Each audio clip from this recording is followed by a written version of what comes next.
ज़रूरी भी है, हकीकत भी है भैया। एक तीसरे नंबर की पार्टी बार बार अपनी अहमियत को दिखाए और बोले कि हमें 50% सीटें चाहिए, ये उचित भी नहीं है। और जहाँ तक आपके चाचा को दी गई है, आपकी अब आगे क्या रणनीति होगी? देखिए, लोक जनशक्ति पार्टी रामविलास ने शुरू से तय किया हुआ है कि हम लोग कुछ सीटों पर लोक जनशक्ति पार्टी रामविलास अकेले चुनाव लड़ेगी। कुछ सीटों पर नाम तय हो गए हैं और कुछ जगह पर चर्चा चल रही है। मुझे लगता है कि एक बार नोटिफिकेशन आता है तो उसी के साथ हम लोग भी अपने तमाम प्रत्याशियों के नाम की हम लोग घोषणा कर देंगे। और जहाँ तक रही बात एनडीए गठबंधन में सीटों के बंटवारे को लेकर, तो उसमें जो दो महत्वपूर्ण घटक हैं उनको जिस तरीके से उनकी अनदेखी की गई है, ये अपने में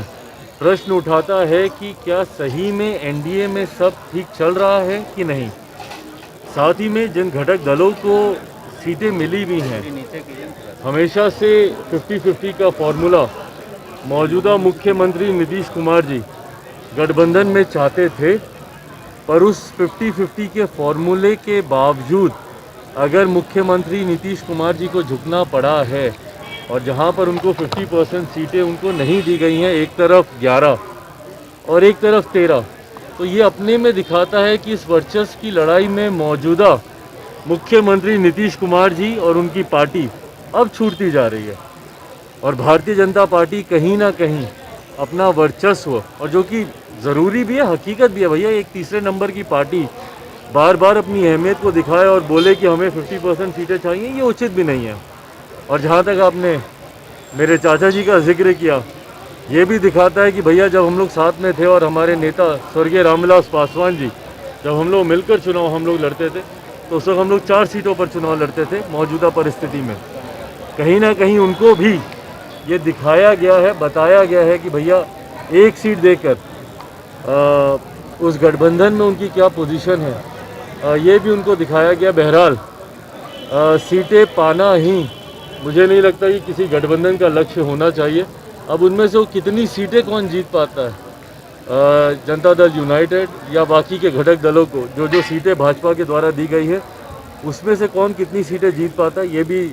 आने वाला समय बताएगा। बट जहाँ तक रही बात लोक जनशक्ति पार्टी रामविलास की, हम लोग की मजबूत तैयारी चल रही है अकेले पुनः बिहार के लिए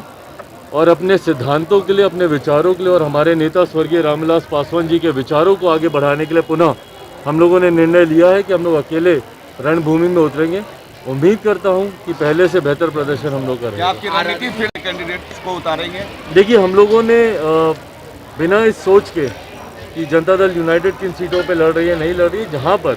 लोक जनशक्ति पार्टी रामविलास का कैडर मजबूत है, जिन्होंने तैयारी की है, या जहाँ पर हम लोग के पास मजबूत साथी हैं और वो चुनाव लड़ना चाहते हैं, उन तमाम सीटों पर बिना इस बात का मद्देनज़र रखते हुए कि कहाँ से कौन सा